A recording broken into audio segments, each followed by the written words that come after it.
we began to contemplate evacuation, the burning question was, who goes? And who gets left behind?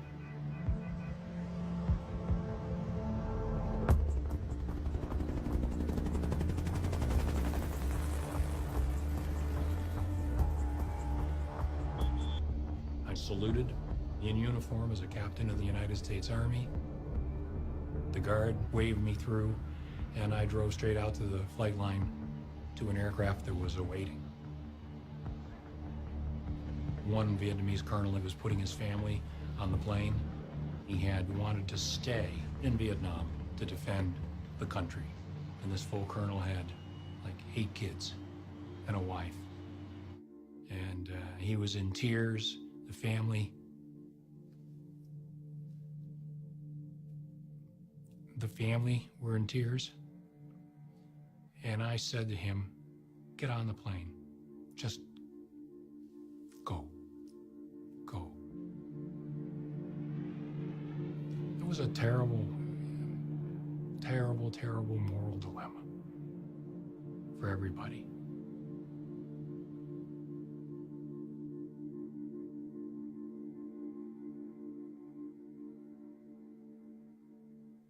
We today have concluded an agreement to end the war and bring peace with honor in Vietnam.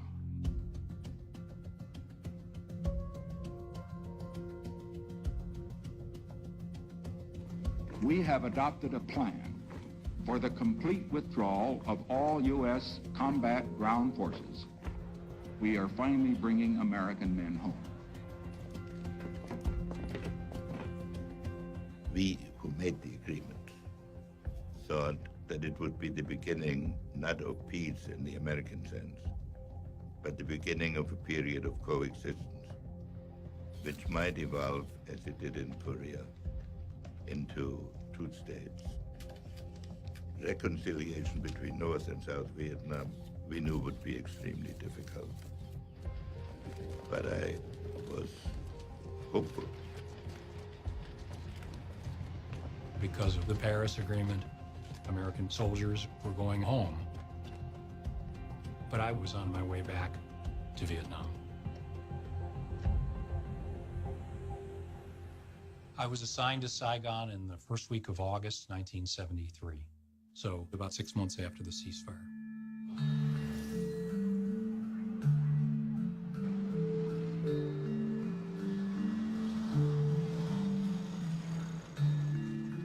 I would say that between the State Department people and CIA people, the contractors who were there to maintain infrastructure, maintain aircraft, as well as people like me, we had 5,000 to 7,000 Americans in country. A lot of the guys had Vietnamese girlfriends and wives, in many cases with children. In general, things were eerily calm and in many ways normal in Saigon. My sense was that we were going to be there, you know, pretty much for a long time to come. I was assigned to the American Embassy in Saigon. I was in charge of the 84 Marine security guards that were there, making sure that they kept up with their physical fitness training. We were there to protect American lives as well as American property. It was just day-to-day job. The ambassador there was a guy named Graham Martin, a North Carolinian, just as I was. He spoke with a slow Southern drawl. He was a great gentleman. He was a cold warrior in the old stripe. He'd lost an adopted son in Vietnam to combat. And he was not going to give up South Vietnam to the communists. He was determined to keep U.S. aid flowing into Saigon. When the ceasefire occurred in 1973, everybody toasted it with Bloody Marys in the U.S. Embassy. It was a grand party. We thought peace was at hand. But the Paris Peace Accord was a masterpiece of ambiguity. In order to get President Thieu and the South Vietnamese to go along with the Paris Agreement, President Nixon pulled out all of the stops. And in a letter to President Thieu, he promised that if the North Vietnamese were to substantially violate the terms of the Paris Agreement, the United States would respond with full force. In other words, re-enter the war. The North Vietnamese viewed Nixon as a madman. They were terrified of him. They believed that Nixon, if necessary, would bring back American air power. But in August 1974, he was gone. Nixon resigned because of Watergate. And overnight, everything changed. Hanoi suddenly saw the road to Saigon as being open.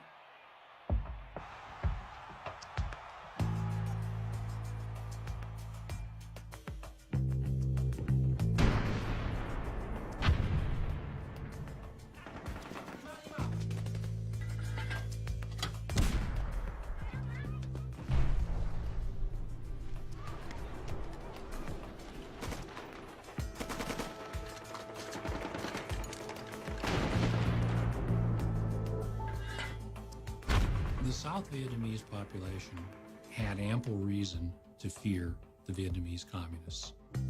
The communist conduct throughout the course of the war had been violent and unforgiving. For example, when the city of Hue was taken over by the North Vietnamese, several thousand people on a long blacklist were rounded up: school teachers, government civil servants, people who were known anti-communists, and they were executed. In some cases, even buried alive. So panic was but a millimeter away.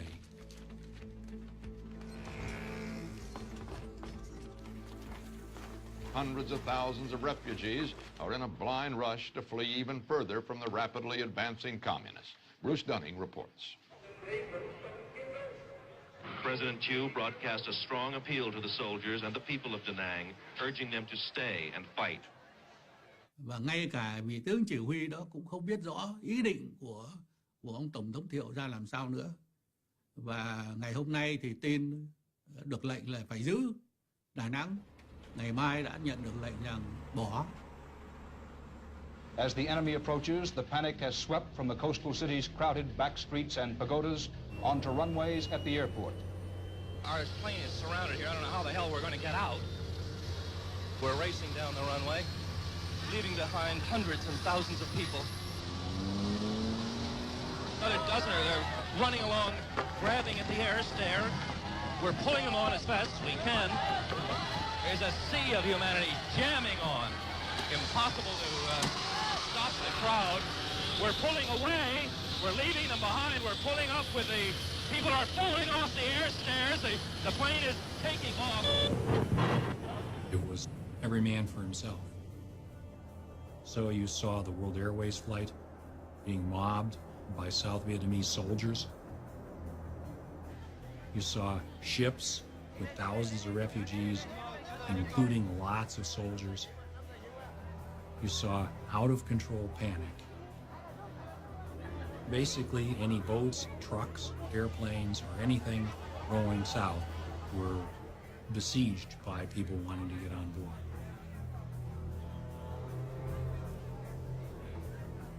The Americans were gone. And as a result, the house of cards began to collapse. The North Vietnamese decided to escalate at every turn to see if the United States would react.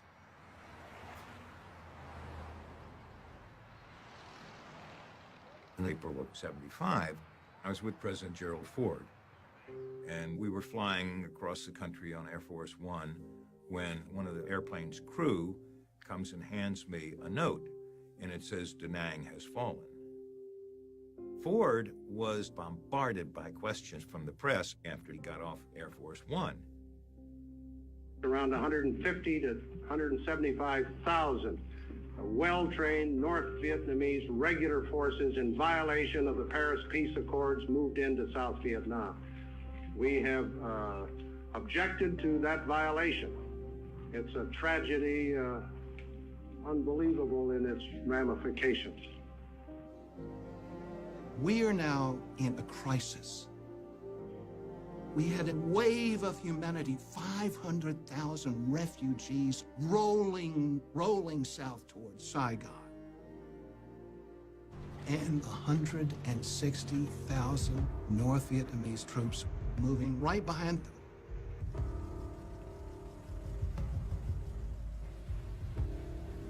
I had become so concerned, I decided to pull our best Vietnamese agents in out of the woodwork to try to see what they could tell us about communist planning, which obviously was rapidly evolving. On the 8th of April, I met with one of our best agents who said, the communists are going to drive on Saigon. They're going to be in there by Ho Chi Minh's birthday, which was May 19th, literally a month away. Communist forces in South Vietnam, already solidly in control of 11 provinces, began working on yet another one today, Binh Dinh.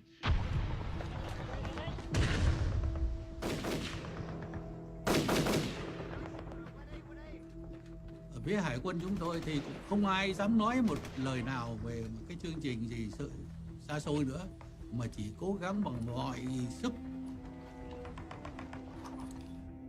bị chết. Và các cái dụng cụ không được thay thế. Nhiều các cái trại y tế dã chiến của chúng tôi phải dùng lại những cái bom băng. Thì đó là một cái trở ngại.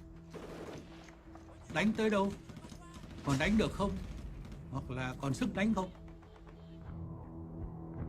I kept a map every day on the progress of the North Vietnamese onslaught. By the 5th of April, the North Vietnamese had 15, even 16 divisions heading in the direction of Saigon. They were bringing SA-2 missiles down to provide anti-aircraft cover for their forces. There were people who were saying, look, we've got to do some heavy planning here, because depending on how this goes, and it doesn't look good now, we may all have to evacuate. And Ambassador Martin wouldn't tolerate or countenance such thought. That was defeatism. That was poisonous to the prospects of the people we're here to help. But people could see what was going on, and they started leaving, especially the Americans. I'm leaving Vietnam. Why? I'm kind of scared, to be honest with you. Perfectly honest with you, I'm really scared. I think the situation's a lot worse than we know about. There was always a standing evacuation plan in the embassy. It held that in an emergency, all Americans still in the country, about 6,000 people, would be evacuated, and that no South Vietnamese would be evacuated with them.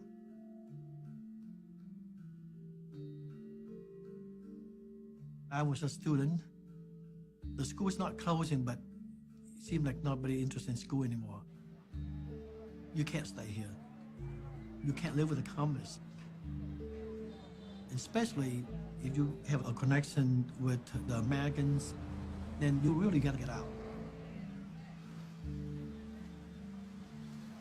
If we really made up a list of endangered South Vietnamese, the ones who really worked closely with us during the war, this number could be 150, 200,000, including their families, many more than that. But the idea of talking about an evacuation and of planning for an evacuation of Americans, let alone an evacuation of Vietnamese, was still anathema in the embassy. If you mean that South Vietnam is on the imminent verge of collapse, I think the answer is quite definitely no. I mean, we were dealing with an ambassador who was just convinced that somehow he was going to be able to pull this out, and that there wouldn't have to be an evacuation, and therefore there wouldn't have to be a concern about evacuating South Vietnamese.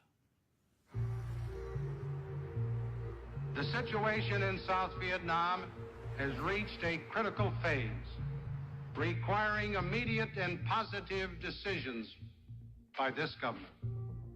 There are tens of thousands of South Vietnamese employees of the United States government, of news agencies, of contractors and businesses for many years,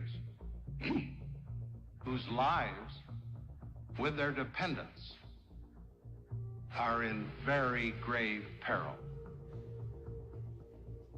I am therefore asking the Congress to appropriate without delay $722 million for emergency military assistance for South Vietnam.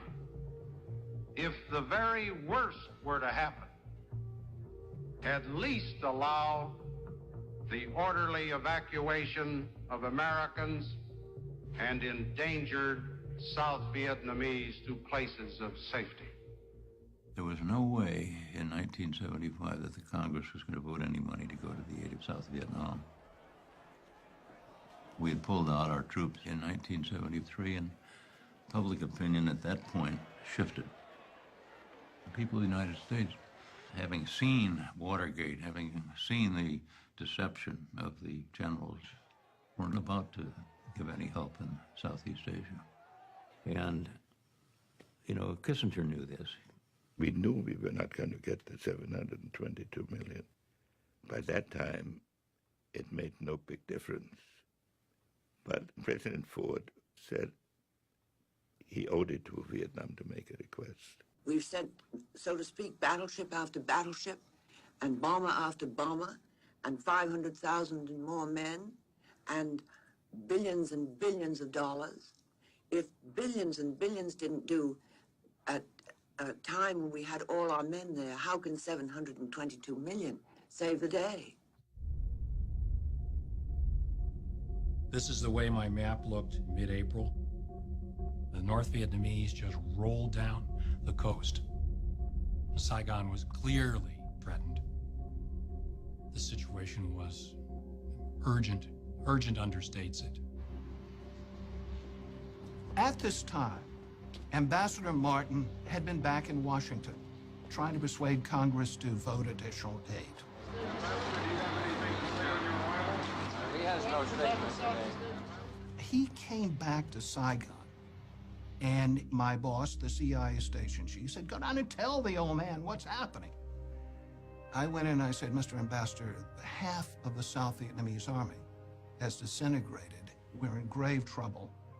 Please, sir, plan for an evacuation. At least allow us to begin putting together lists of South Vietnamese we should rescue." And he said, "No, Frank, it's not so bleak, and I won't have this negative talk." Young officers in the embassy began to mobilize a black operation, meaning a makeshift underground railway evacuation using outgoing cargo aircraft that would be totally below the radar of the ambassador. People like myself and others took the bull by the horns and organized an evacuation. In my case, that meant friends of mine who were senior officers in the South Vietnamese military. As the North Vietnamese came closer and closer to Saigon, these people were dead men walking. I had arranged a signal with my intelligence community friends that if I said I'm having a barbecue, that meant come to a certain pre-designated place and bring your families and only bring one suitcase because we're going to have a party, but it was understood the party meant I was going to get them out. Black ops were essentially violating the rules. In this case, meaning you're not allowed to bring out Vietnamese military people who were under obligation to stand and fight. We were fully expecting if we got caught doing this that we would be run out of country. End of career, do not pass, go. But sometimes there's an issue not of legal and illegal, but right or wrong. The deputy defense attaché moved out Vietnamese personnel and their families to Clark Air Base in the Philippines without any approval whatsoever, without any immigration papers, anything, passports, you name it. And when they began showing up in the Philippines, Martin hit the roof and fired him. But that didn't stop other State Department people who had Vietnamese friends and family members. They continued to organize these makeshift airlifts.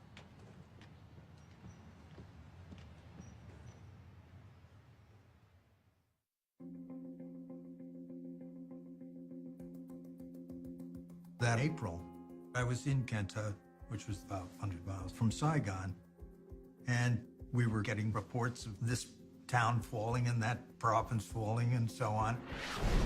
And then we were attacked. Sergeant Hasty came by to give me a report on the damage. Can Tho came under pretty intense artillery bombardment. The North Vietnamese had overrun some South Vietnamese artillery batteries and managed to turn those around and shell the center of Can Tho. We knew that the situation was bad. We could see that the South Vietnamese army was eroding. Supplies had been cut off, and you could see the armaments dwindling. We were, under the terms of the Paris Agreement, committed to resupplying the South Vietnamese. They lacked simple things like barbed wire and bags for sandbags. They were rationing their artillery shells because they were running out. The military support, the material support, was not coming. When President Ford went before the Congress, he had two major concerns. The first was to save as many people as we could. He cared for the human beings involved. They were not just pawns that once they had lost their military power were abandoned. The second was the honor of America, that we would not be seen at the final agony of South Vietnam as having stabbed it in the back.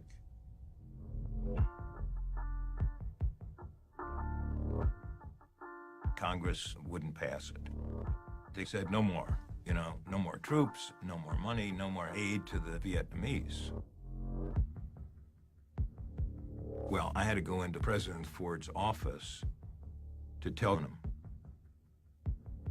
I had never heard Ford use a curse word in all the time I'd known him. But when I showed him this story, he said, "Those sons of bitches."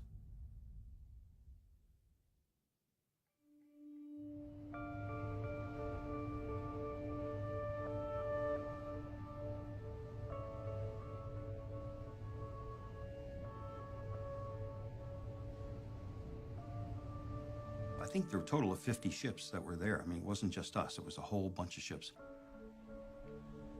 We were standing by for the evacuation of Americans. I was a terrible letter writer.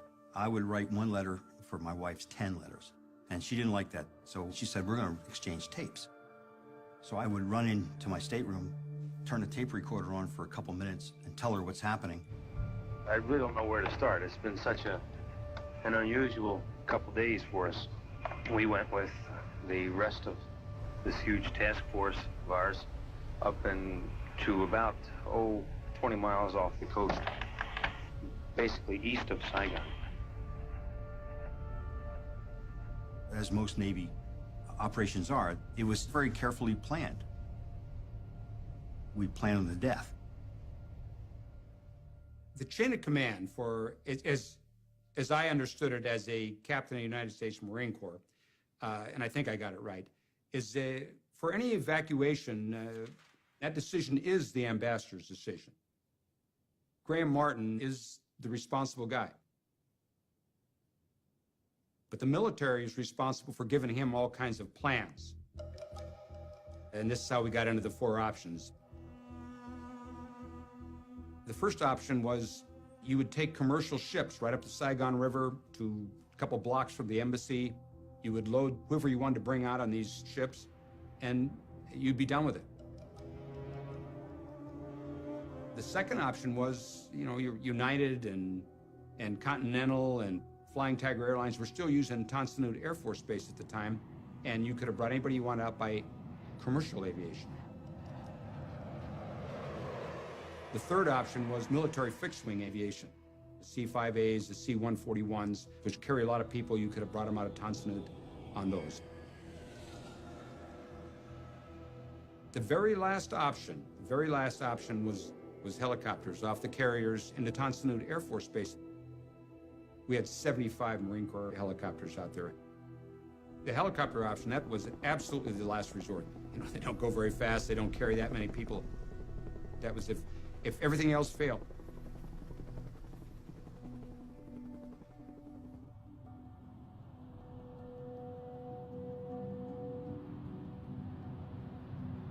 I got into Vietnam late on the 24th of April, 1975. Saigon was full of rumor, of false stories, whether we were going to have a last attempt to draw a line across the country, and Saigon in the south would remain a free republic, all of these things, and it was all churning all around. The fighting was close to Saigon, but hadn't shown up in the streets of Saigon. I served as a naval officer and 3.5 tours in Vietnam, 2 of those years as a Special Forces advisor with a 20-boat river division, all Vietnamese. I could tell jokes and hear jokes in Vietnamese, and once you start off like that, you eventually end up being able to dream in Vietnamese. In 1975, my mission was to remove or destroy as many ships, swift boats, anything that I considered to be a benefit to the enemy. I met with Captain Do Kim, who was the operations officer of the Vietnamese Navy. Ông ta nói rằng tình hình thì tuyệt vọng rồi. Bây giờ ông phải giúp tôi để làm một cái kế hoạch đưa các chiến hạm của Hoa Kỳ ra khỏi cái tầm tay của Cộng sản. The plan was to sail all the large ships of the South Vietnamese Navy down the Saigon River to the sea and rendezvous at Con Son Island. We had to keep this secret. If we were to get out, it would have had an effect on the morale of the people in the street.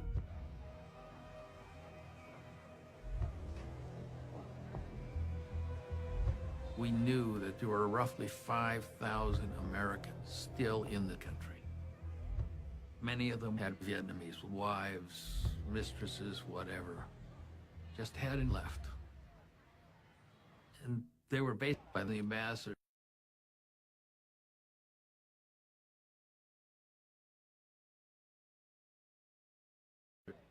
To bypass the immigration laws and send these Vietnamese out of the country. So then we started an operation basically to get out the Americans and their Vietnamese dependents.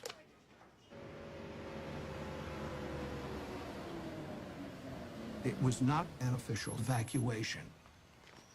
We still had no organized plan for evacuating high-risk South Vietnamese because we had an ambassador who was making up his mind on the wing.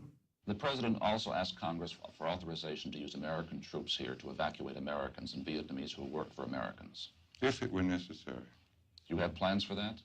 Well, of course, every embassy in the world has plans for it. You think it will be necessary? I have that again, you see, is a judgment that I can't possibly make at this time. We have been reducing the population here as a measure of prudency, and we'll take measures to reduce it further as a question of prudence. The ambassador was extremely skittish, and I guess understandably so, about talking about evacuation, about sending signals that an evacuation was being planned or even executed. He feared it would trigger a panic. It's time to get out. And in Saigon at that time, it was like, who do you know? The key word would be connection. There's a lot of people, they try to get their money. Because if the people have money, maybe they will find connection to get out. You know, so you want to go? Give me this kind of money. One guy said to me, the family, tell them to come to the boat dock. I was waiting for them. You know, of course, they took the money, but they never got us. There was chaos in Saigon at that time. Everybody was looking for ways to get out as soon as possible.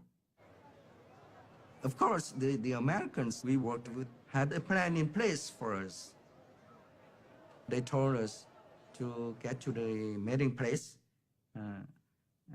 which was a safe house, and near the American embassy, and to wait for buses to come to pick us up.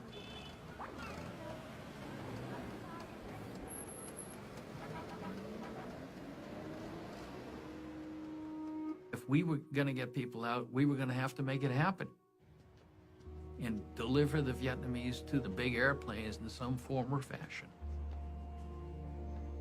And the only way we could do that was keeping the airport open as long as we could.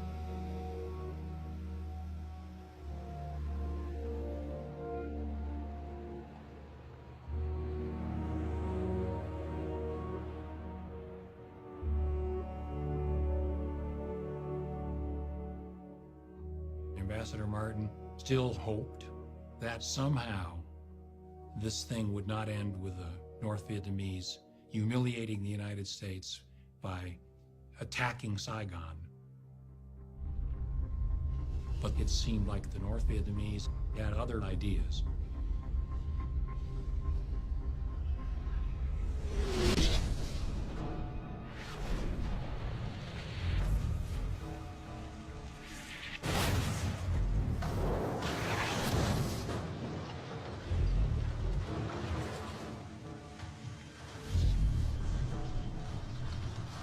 What may be the final battle of Saigon has begun. Communist ground forces have started moving in on Saigon's Tan Son Nhut Airport. Rockets exploded all over the base, touching off 3 major fires. The air base was under continuous artillery fire. I felt the rounds. They were so close. The shrapnel was clinking against the fence behind us. It was abundantly clear that it was a whole new ball game.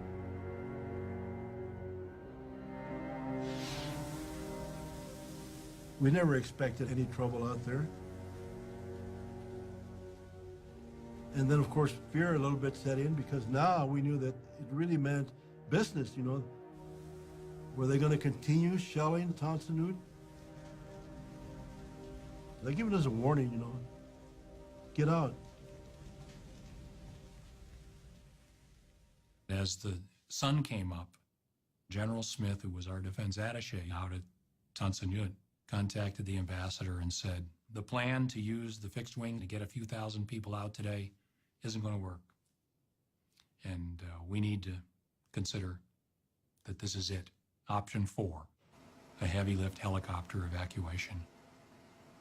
And Ambassador Martin wouldn't hear of it. He said, I want to come out there. I want to see it. Which he did. He got in a sedan. He didn't lack for guts. There was still rounds coming in. Sporadic. But there was still artillery fire. And he could see that the main runway was full of craters from North Vietnamese artillery. And it was understood that General Smith was not being premature with the recommendation for option 4.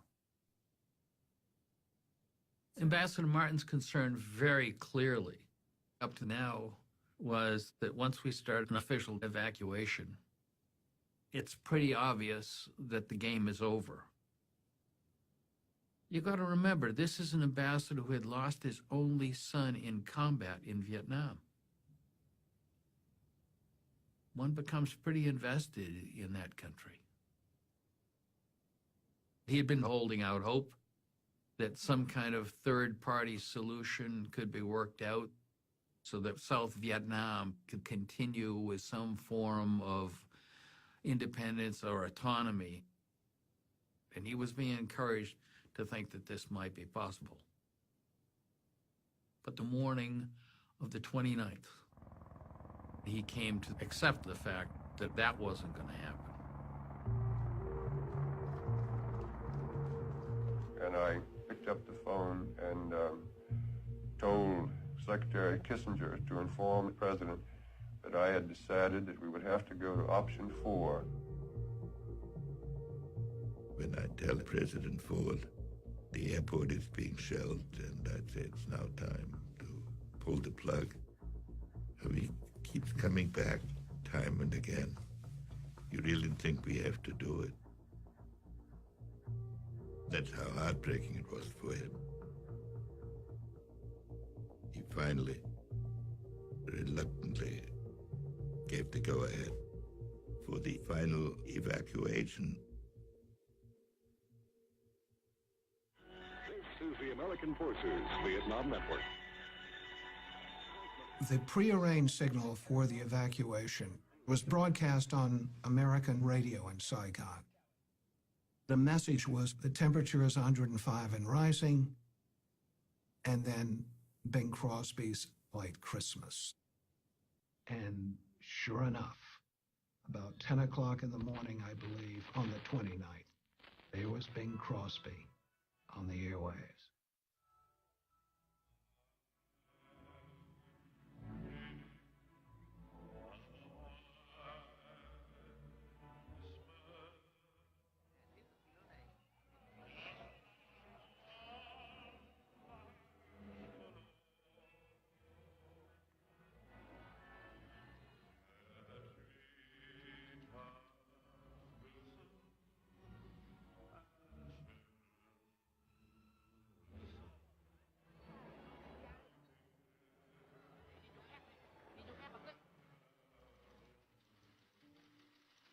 That morning, Ambassador Martin received a message that said, within 24 hours, the U.S. presence in Vietnam had to be closed out, meaning we had to be gone. It was obvious that there was the need for a hasty plan to be developed for a helicopter airlift out of the embassy to the fleet. And we had less than 24 hours to pull it off. That morning, there must have been, I would guess, at least 10,000 people literally ringing the embassy. The embassy compound was the size of a city block. It was big. And all sides of it were filled 200-300 feet back. Fortunately, people were by and large very controlled. They were very patient. They were just hoping desperately to get in. It's like the whole Saigon want to get inside the American embassy. So you have to know somebody, you know. Just like me, I find my friend and got this little paper to assure us to get in. So several of us went to the embassy, and my friend, he sold the paper to the guard, and he just kind of pointing it to each one of us, and we one by one to go inside the embassy. When I first got in, I feel so good. I in America, I almost there. They have a courtyard and a swimming pool, and we mostly gather around the swimming pool, and 1,000 people there. And they just keep coming in. That morning, CIA choppers began picking up evacuees off the roofs of buildings around the city and bringing them to the embassy. There was an old pilot named Obie Harnage. He was blind in one eye, and lame in one leg. And I said, Harnage, we got people at 6 Chalong. You got to go pick them up. It was the deputy CIA station chief's apartment building. There were a number of very high-risk Vietnamese, including the defense minister of South Vietnam, all waiting to be rescued. As they climbed up the ladder to the roof, a photographer took that famous photograph. Many people thought that was the U.S. Embassy. It wasn't. But it indicated to what extent chaos had descended on this entire operation.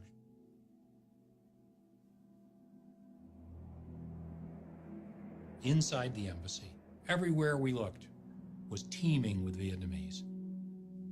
We counted them. The total number was about 2,800. There was no hiding it that somehow people had to have let these people into the embassy. Was it, Marine security guards who kind of looked the other way? Was it American employees in the embassy who were doing kind of what we did with black ops and taking care of their own? We never got to the bottom of that. And frankly, we never pursued it. One of my Marines said to me, we should take out the tailor. There was a tailor who made all our civilian clothes. So I said, why don't we take out the cook too? He said, well, you should take out the cook too, and all the other cooks. They should get out. They had business with Americans. So they took the bread truck and they rounded up the tailor, the cooks and the dishwashers, a few others, and their families, and drove them into the embassy compound.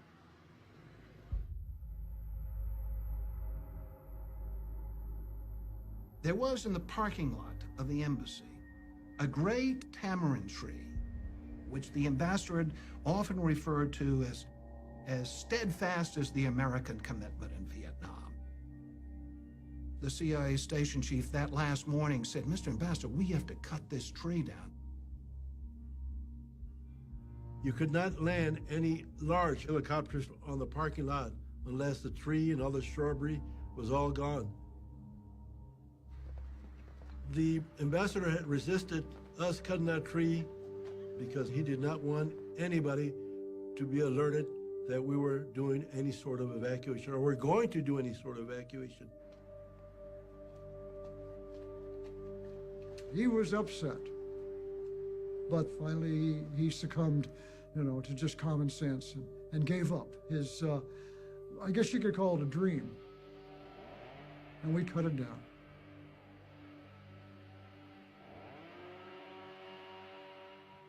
He had also, over the past few days, prevented us from burning classified documents for fear that it would panic the South Vietnamese.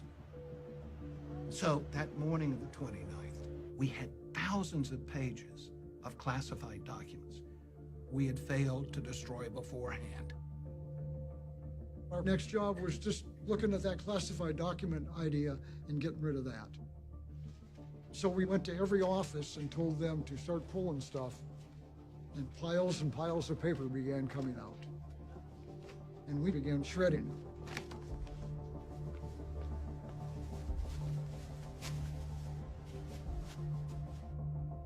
There was a small building where we handled the pay for the Vietnamese who worked for the embassy. And in this building, there was over $1 million in U.S. currency.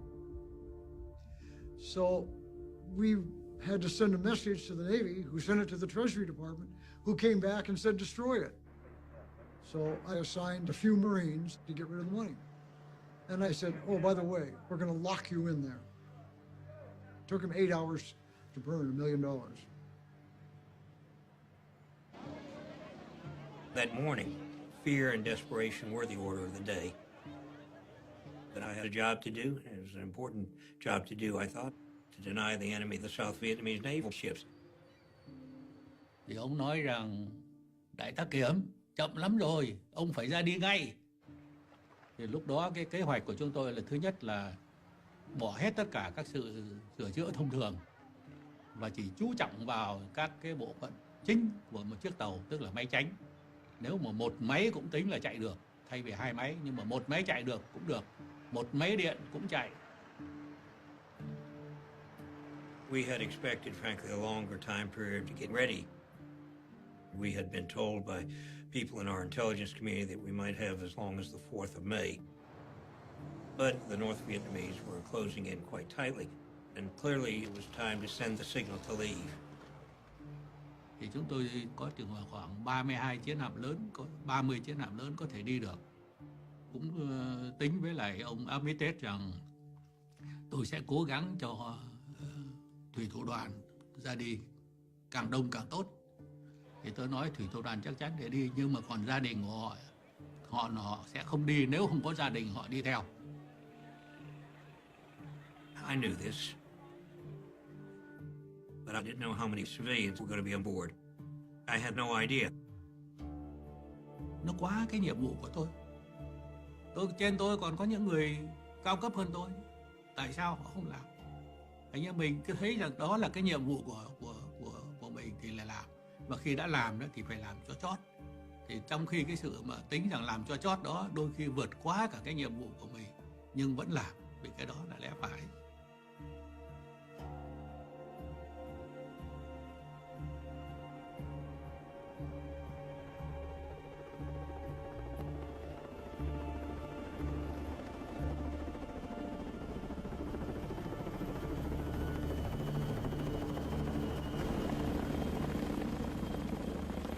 I was the first one into the embassy, and my only mission at this time, this is early in the afternoon, was to bring the ambassador out. It was actually a mission, it was called Embassy Snatch. I was just supposed to get the ambassador. I land and I said to the people, I said, I'm here to get the ambassador. And said, well, not quite.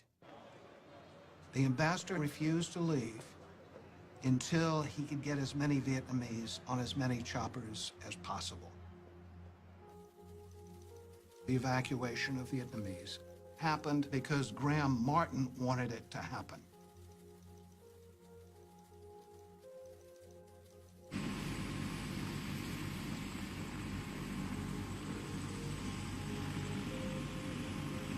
So they loaded some Vietnamese on my helicopter. And because I'm supposed to have the ambassador on board, we go right to the command ship, the USS Blue Ridge. We land on the Blue Ridge. General Kerry comes out, wants to know where the ambassador is. He said, well, he didn't get on. I mean, I don't know who I'm supposed to tell, but I told everybody I was supposed to get the ambassador, but the ambassador didn't get on. So that starts the lift. Like I say, we had 75 Marine Corps helicopters. You and your wingman would fly into the embassy, get your passengers loaded, and fly back out to the ships.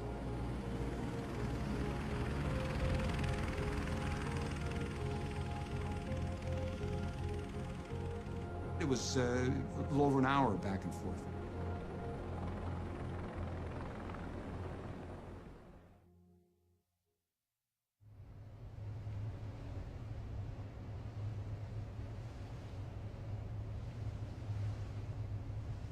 On the USS Kirk, our mission was to protect the helicopters moving from the embassy out to the aircraft carriers and back and forth. We were very close to the action. You could stand there on the deck and you could watch it all happening. We thought that the USS Kirk was just going to be an observer to this whole thing, and when all of a sudden on radar we started seeing these little blips coming out from the shore. I really don't know where to start. We looked up at the horizon, and all you could see were helicopters, all heading toward us. These were not Marine Corps helicopters. They were small helicopters, the little Hueys, which were never part of the evacuation plan. But they were flying over top of us. We were watching them fly over top, over and over and over again. We viewed them as enemy until we could verify who it was. Then we realized that these were South Vietnamese trying to escape. I figured if we could save one, at least we save 15, 20 people. They were packed in there like sardines. So I made the decision, land the helicopter. One of our sailors could speak rudimentary Vietnamese, so we put him on the radio, and he started broadcasting. This is ship 1087, land here. So we got his attention. He came flying over. He landed on our flight deck. And it turned out that the pilot, he was the pilot for the deputy chairman of the Joint Chiefs of Staff, real high up. And he had the general with him. It was a two-star general. And the two-star general's nephew, 3 women, about 4 children. It was a big deal for us. When it landed, we got everything off, and I looked up because there were 5, 6, 7 stacked up ready to land. Turned out all throughout the southern part of Vietnam, there were South Vietnamese Army and Air Force installations with 1 or 2 or 3 or 4 helicopters. And those helicopters were flyable, their pilots were there, and when they realized that the evacuation was happening and they weren't going to be part of it, they said, oh yeah, we are. These young Vietnamese pilots would go to their homes, land right in their front yards, pick up their families and anybody else and head out to sea, hoping they can rendezvous with the ship. Well, we're one of the first ships they saw.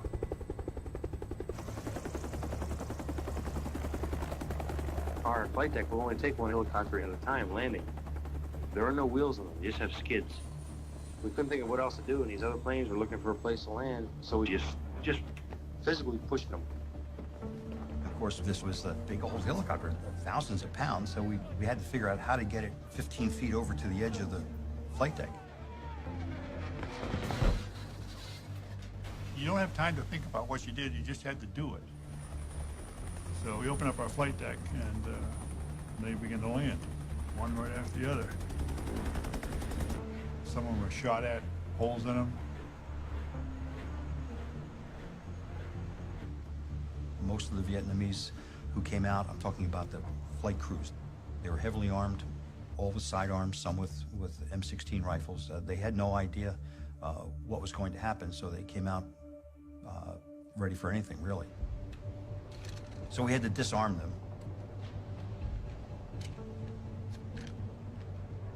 None of them had ever landed on a ship before. They were Vietnamese Air Force. Everybody had a gun. They took all the guns away from them. And about 5 minutes later, another one came in and landed. And we pushed his airplane over the side. I was the second one. I helped push that one over, too. Then the third plane came in. It landed also. We pushed it over the side. So meanwhile, we've thrown 3 helicopters in the water so far. This is incredible. I know you're probably not believing any of this, but it's all true.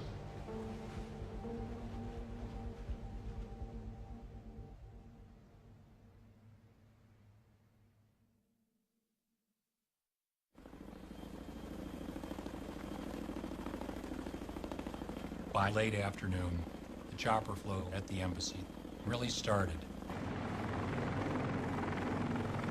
And each time a bird came in, here would go another 40, 50 people.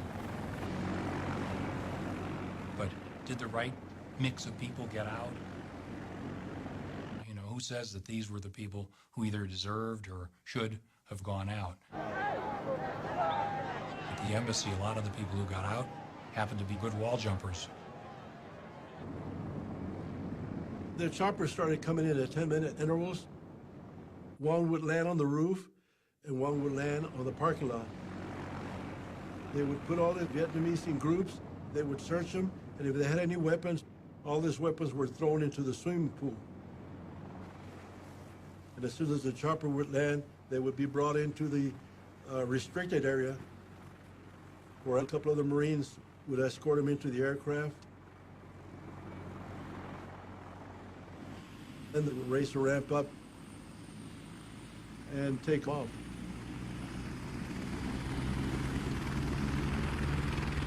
I remember I told to my friend, and he said, oh, it's our turn now. We're almost there, you know, so we're all excited.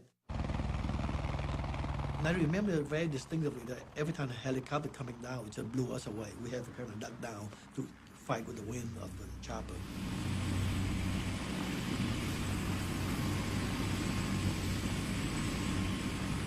3 of the choppers that came in each landed a platoon of 40 Marines from the task force.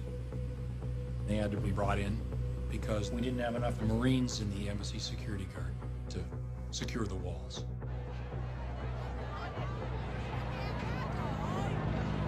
I went with my wife to the embassy. A lot of people, they clinched to the top of the wall, but they couldn't get in.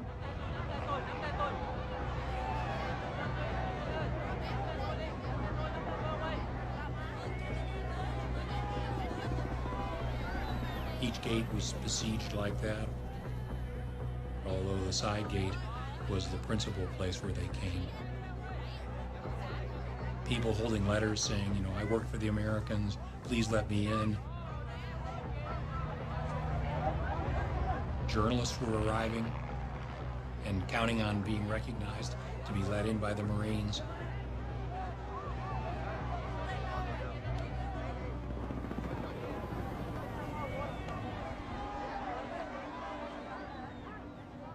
There was a sea of people wanting to get out by helicopters. But, well, they looked up at the helicopters leaving, and I could see their eyes, desperate eyes.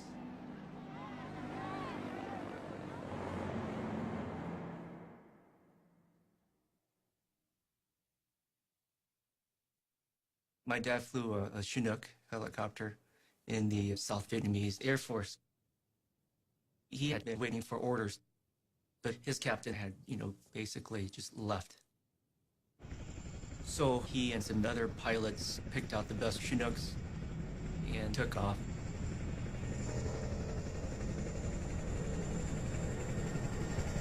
He said it was the Wild West at this point. Just you and your horse, and you just do what you had to do to survive and take care of your family. He had given my mom a heads up that if she did hear a Chinook coming, to get ready. I was 6.5 years old. I can still hear the rumbling, very, familiar rumbling of a Chinook. When you hear the Chinook coming, you know it's coming. I knew my dad was coming. In Saigon during my childhood was like, say, living in the middle of busy LA. So there's really not a big area to land the Chinook. So he came in and landed in a playfield. Caused a lot of wind, caused a lot of commotion. My mom grabbed my little sister, who was about 6 months at that time, and I have a little brother who was about 3 or 4 years old, myself. We quickly ran into the Chinook,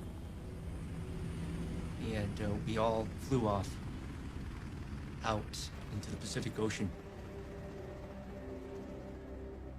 My dad was afraid for not having enough fuel, afraid for a lot of things. He was just flying blind. And then he saw a ship out there. In the middle of the day, after we had taken those first helicopters aboard, this huge helicopter called a Chinook, they came out and tried to land on the ship. Oh, the thing almost crashed on board our ship. This big Chinook showed up. There's no way he can land on Kirk without impacting the ship. He would have killed everybody on the helicopter plus my crew. It was way too big to land. We thought that the helicopter would just fly away. But as the ship was moving forward, probably 4, 5, 6 knots, something like that, the pilot communicated that he was running low on fuel.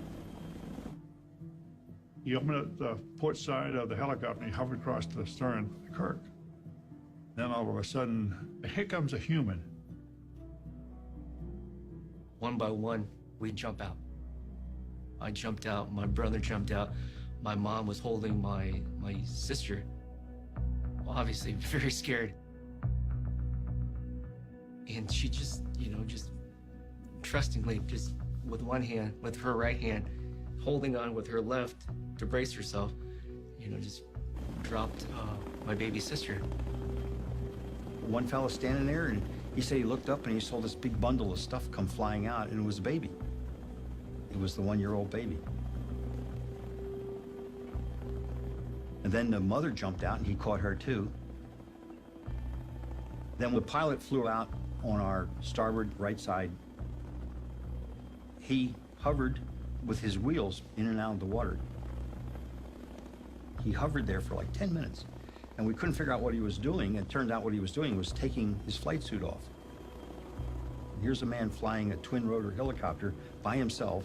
At the same time, he's taking off a flight suit. How you do it, I've talked to helicopter pilots, and they can't figure out how he did that. How like a Houdini trying to get out of this thing. And finally, he made the helicopter roll to the right as he stepped out the door on the left.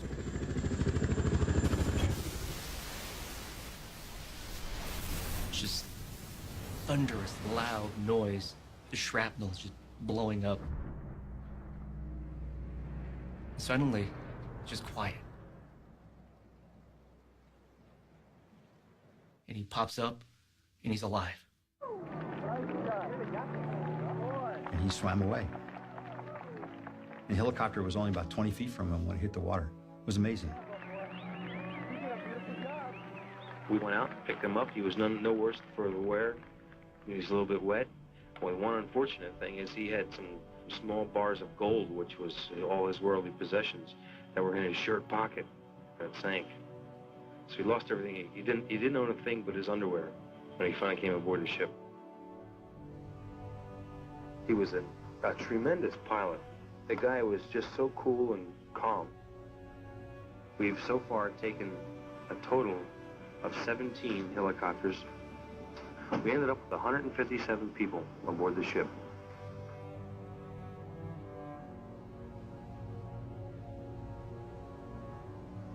That crew was very special. They took their money, went to the Navy Exchange and Commissary, bought all the clothes, the food they could get, took it up and gave it to the refugees they befriended. They were unbelievable.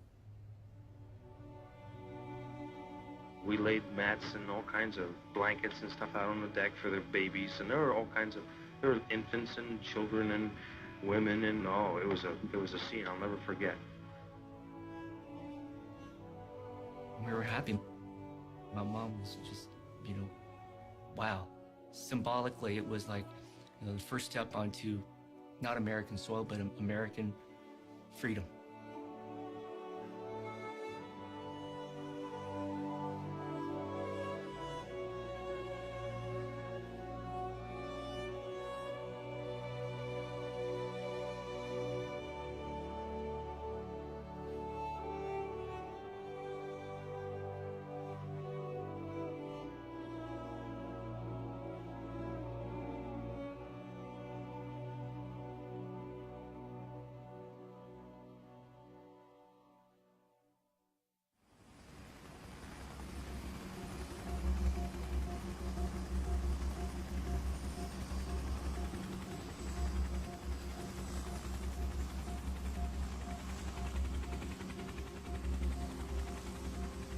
When we started the evacuation, we were very, very excited about it.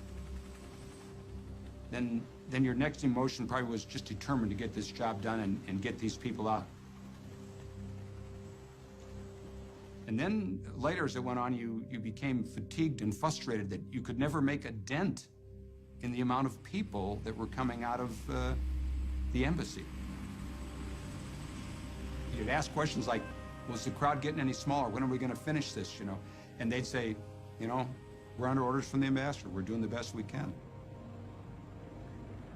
Carrier pilots were saying, look, it's an uncontrollable sea of people, and Ambassador Martin has lost his objectivity, that Ambassador Martin is trying to evacuate all of Saigon through the U.S. Embassy.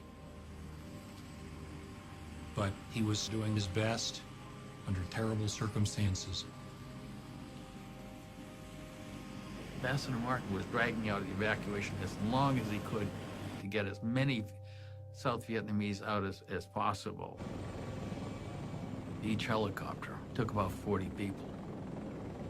He knew that once the Americans were gone, the evacuation would be over. So they just put 1 or 2 Americans on each one.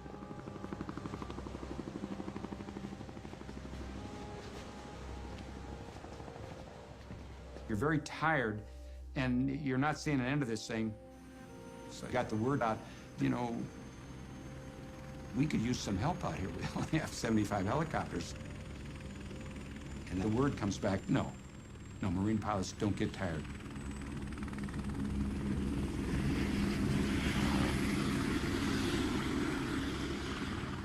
Back at the embassy, under the ambassador's direction, we, of course, were taking advantage of the presence of the aircraft to evacuate threatened folks. But there were other independent efforts to get people out. Several of us at the embassy agreed that we would drive vans down to the docks on the Saigon River. I had an assigned assembly point in the middle of Saigon, and I crammed about 15 people into a 9-person van and then drove through the streets of Saigon through various checkpoints down to the docks. People would get out and go running for these commercial boats and get on. I made a number of runs, and it'd just be more and more and more people.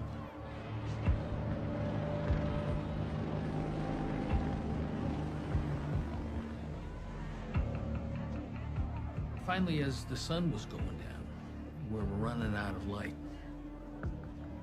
a man came up to me. I turned to him and said, "This is my last load. I can't take any more." I said, "Well, get your family." And he said, "Can't do it. My family's too big. My family's too big." And he just shook my hand and said, "Thanks for trying," and walked away. So I came back to the embassy and parked the van. It was already getting well into twilight. Got my way through the crowd. It was a big crowd. I had nothing more I could do. So I went to get on the helicopter, and Ambassador Martin pulled me out of line. He said, "I know what you've been doing. I know you've been out there. We've been talking. I want to thank you." I thought it was a kind gesture. By that time, it was definitely dark. The lights of the helicopter inside radiated very clearly. I sat down and looked around. I was one of maybe 2 or 3 Americans. The rest were all Vietnamese. And we flew out.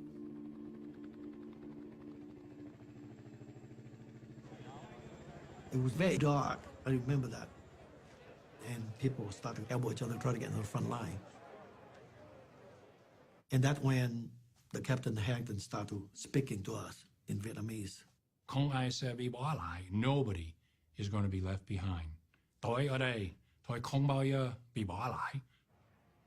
Then he said, when you are in American embassy, you are in American soil. I promise me and my soldier will be the last one to leave the embassy. So after that announcement, everybody feel relaxed. Literally, we thought relaxed. We had nothing to worry about. Yeah. We were told that the North Vietnamese tanks were coming very close. So we in the White House asked the Defense Department how many South Vietnamese were left meant inside the embassy compound. And then we calculated how many helicopters it would take to get them out. We told Martin that he had to be on the last helicopter. All I know is that in Washington, there was confusion about the numbers on the ground. At 1 a.m., there were 1,100 people left to evacuate.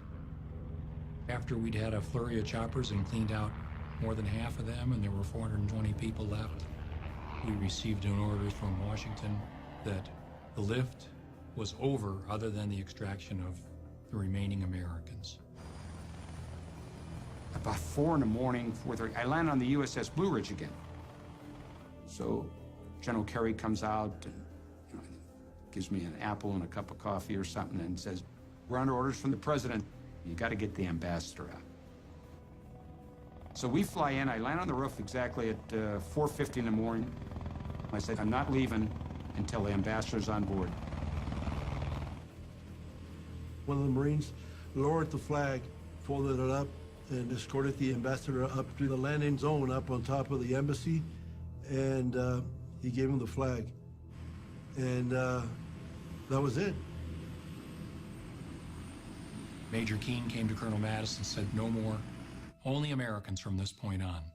And Madison said, "The hell you say, we've got these people over here." And Keane said, "Sir, not gonna happen.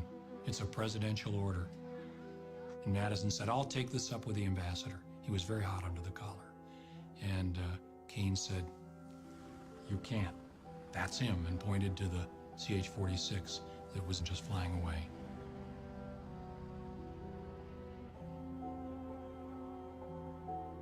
So the ambassador's on board. And out we go.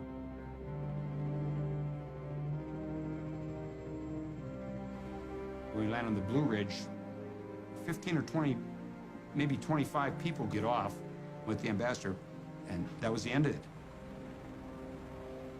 I flew 18.3 hours straight through. Graham Martin looked very tired, extremely haggard. I mean, he looked like, I'm sure the pressure was immense. And at what time were to cease evacuation? Cease evacuation? We could still be flying if we hadn't got the ambassador out, because he refused to stop the lift. Like about 3:45 then.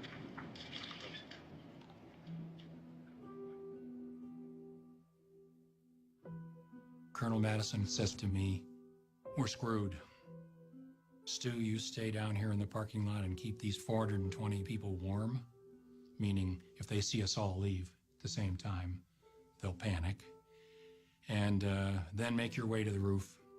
We gotta go." And he was very angry and very disappointed.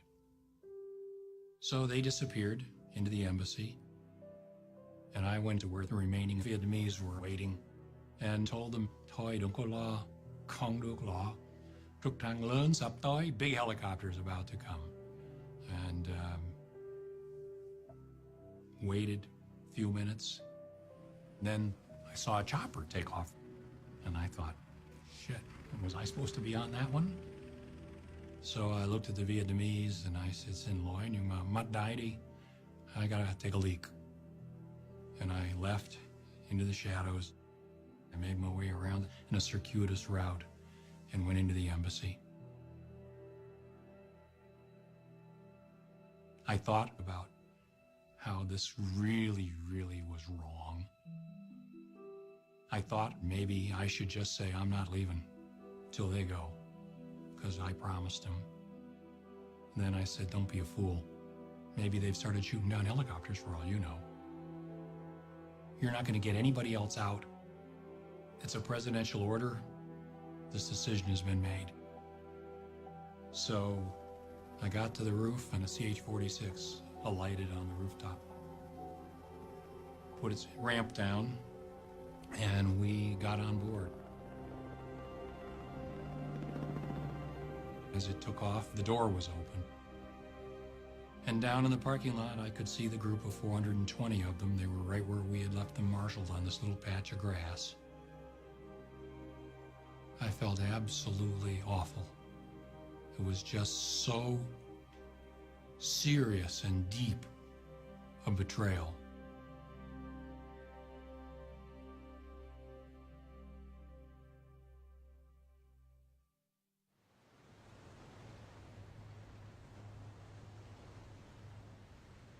Later that night, I was quite surprised that I get a call, come alongside the flagship, the Admiral wants to speak to you.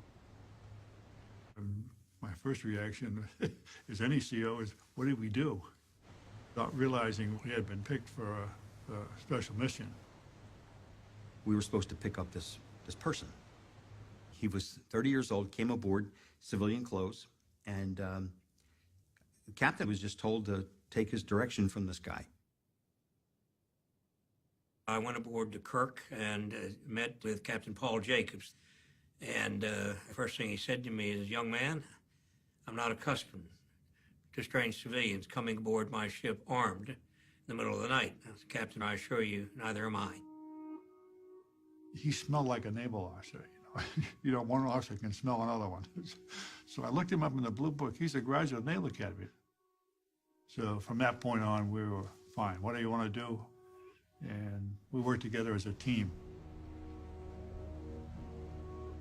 We steamed down to Constant Island, and we could see on the radar display that there were a lot of blips. And I remember the dawn breaking, the sun coming up, and seeing what I had seen as a radar display in person. There were dozens of ships, and not just Vietnamese naval ships, but also civilian ships. And they were all totally crammed with people.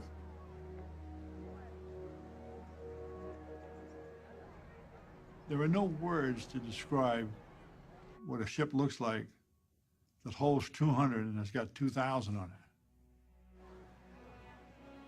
I don't think anybody really understood the magnitude of it until we looked at what we got in front of us.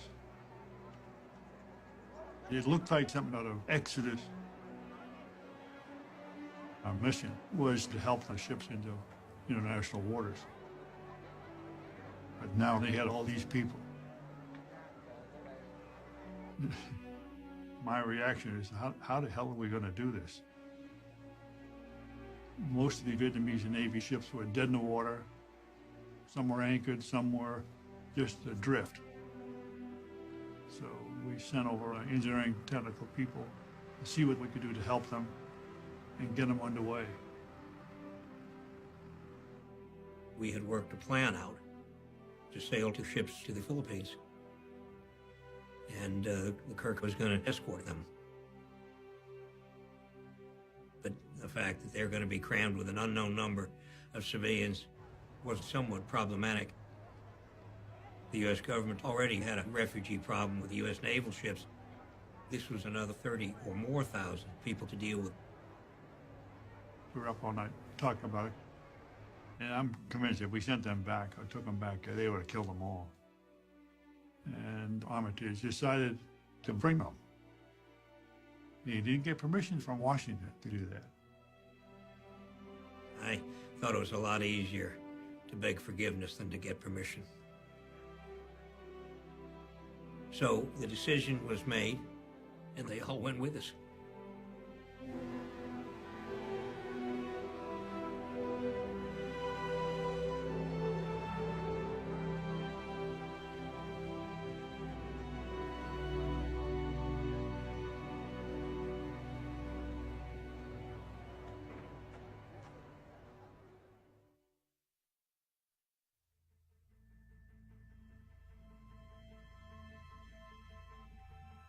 We had finally got out the last of the refugees that we could get out.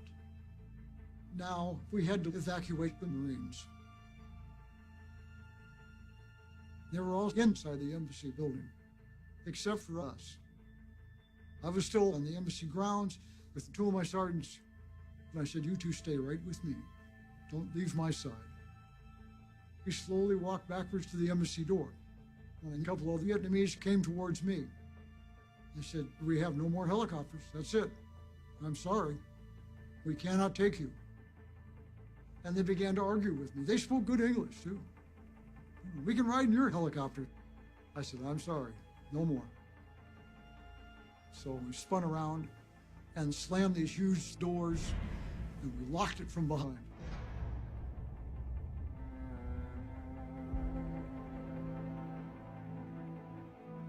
I kind of fall asleep off and on, but what getting me woke up is the noise. It's a different noise. So I kind of look up. And the first thing in my sight was, I didn't see that soldier there anymore on that wall. There were people throwing blankets or jackets and materials over the barbed wire so they can climb over the wall to come in. It was like, where are all the soldiers? We were going up the stairs. And below me, I could hear feet running on the stairway. When we got to the roof, Master Sergeant Valdez was there. He says, "We got everybody?" "Yeah." I said, "Man, there's somebody chasing me up those stairs." There were wall lockers up on the roof and those big fire extinguishers with wheels. So we tilted all those wall lockers and the fire extinguishers, put them against the door. There was a little window there that we could see him in there. All the Vietnamese trying to get to the roof. The Marines started going out as choppers came in. And then all of a sudden, choppers all ceased. There was 11 of us still left there.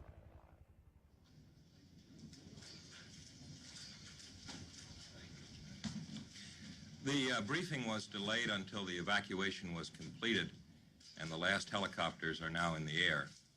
The President commends the personnel of the armed forces who accomplished it, as well as Ambassador Graham Martin and the staff of his mission, who served so well under difficult conditions. We were told that Martin had left on the last helicopter and that the evacuation had ended. I'm confident that every American who wanted to come out is out. So we held a briefing.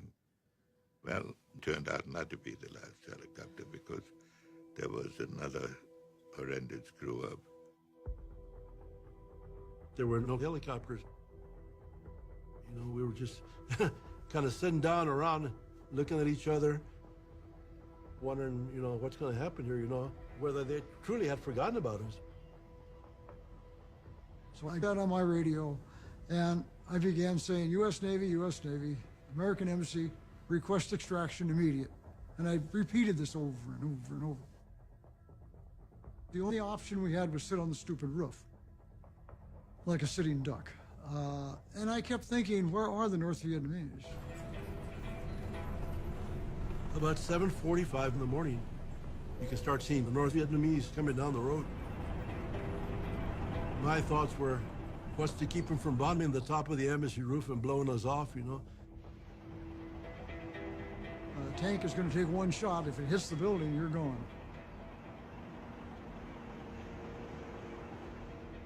So I didn't like the idea of being up there, but where else were we going to go? Finally, I looked out and I saw a black dot.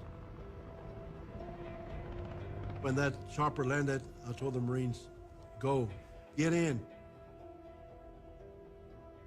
I was the last one out. And as I was putting my foot on the ramp, I fell down and I'm just hanging on and the ramp's going up. The ramp was closing and I did what I was trained in my first tour, count. So I went 1, 2, 3, 4, 5, 6, 10, 10. 1, 2, 3, 4, 5, 6, 10, 10. And I looked at the crew chief and I said, put it down. I knew I was missing one man. I remember looking at the ramp and 2 hands were over the top of it. So the Marines just kind of grabbed me and then just pulled me in. We left by my watch at 7:58, Saigon time. Now we were the last 11.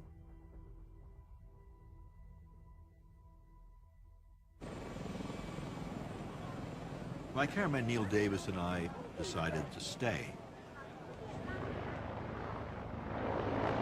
We saw the last helicopter leave from the roof. We then tried to scramble into the embassy ourselves.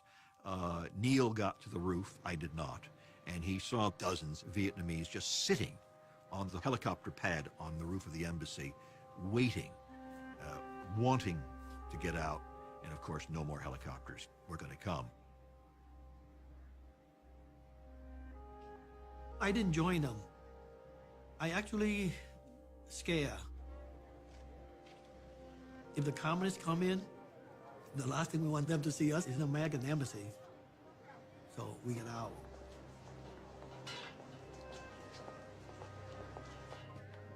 People were coming in and out of the buildings. Literally anything that could not be fastened down or was not fastened down was being taken away. Any souvenirs from the ambassador's office were taken away. Almost brick by brick, the embassy was being dismantled. It was ordinary looting, but more than that, I think it was just frustration and anger and an opportunity to get back perhaps at the Americans, because in the view of many in that crowd that day, we had deserted them.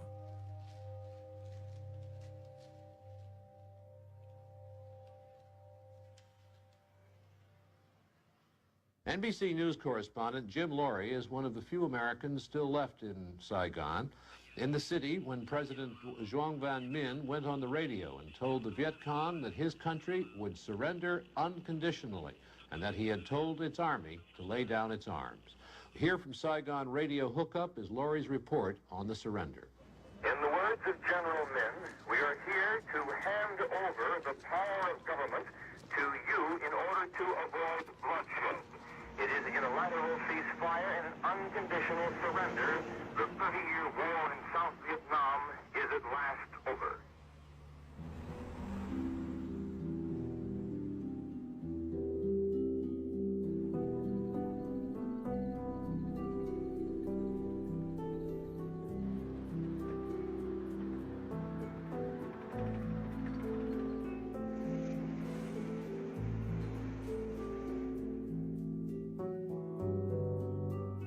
First thing I did was to destroy my documents, my badges, just keeping the civilian ID. And then I went around Saigon to see what happened.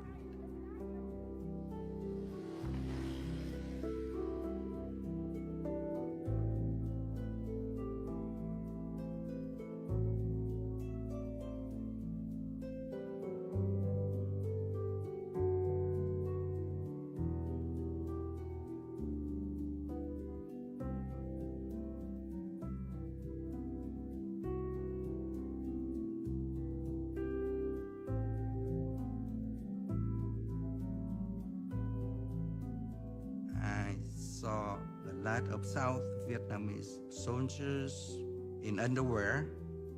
They took off all their military clothes, boots, and they threw them away.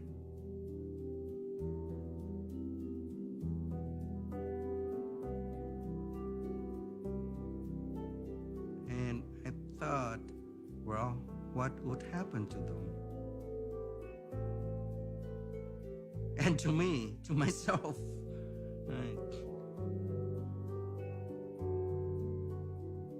I thought of my friends who were killed in action.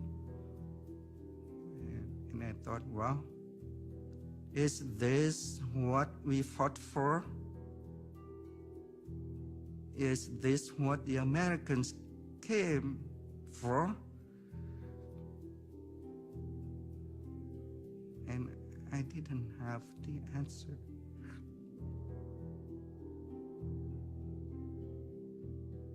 I have wrestled with this ever since. I realized that I had become the quintessential American in Vietnam. I had all these causes, all these big things I was doing. I was trying to get the truth back to Washington. I was talking to agents, trying to persuade the ambassador.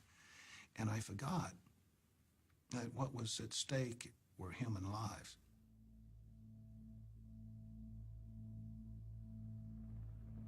For years after that, I hear that sound in my head, that sound like in the middle of the night, I just jump up. I thought the helicopter come pick me up. I call it dream in the wind. Later we found out the big fleet is out there. You can just take a boat and go there. They take everybody. If you can get out there, you're on board. And I just didn't know that, so.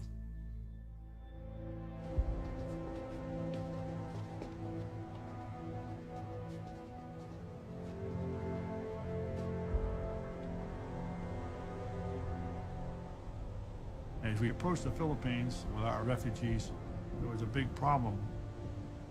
They wouldn't let us in, and the reason they wouldn't let us in is because the government there had recognized the new regime in Vietnam, and these Navy ships we were escorting were all flying South Vietnamese flags, and the solution was to reflag all these ships as American ships.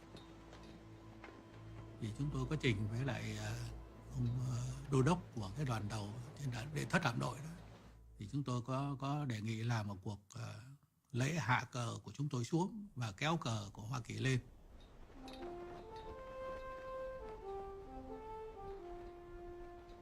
Này công dân ơi, đứng lên đáp lời sông núi, đồng lòng cùng đi hy sinh tiếc gì thân sống. Tôi đã hát không biết bao nhiêu lần hát quốc ca và cũng đã tham dự không biết bao nhiêu lần lễ hạ kỳ. 42 tuổi là những con sói già ngoài biển rồi mà cũng không cầm nổi nước mắt. Thấy trùng lại và mới thấy thấm thía rằng lúc này đúng là mình đã mất nước, đã mất hết. They lowered the Vietnamese flag, people crying. It was very emotional for them to lose their country, their flag, their ship. Everything was gone. And then we raised the American flag. We tried to do that with as much dignity as we could.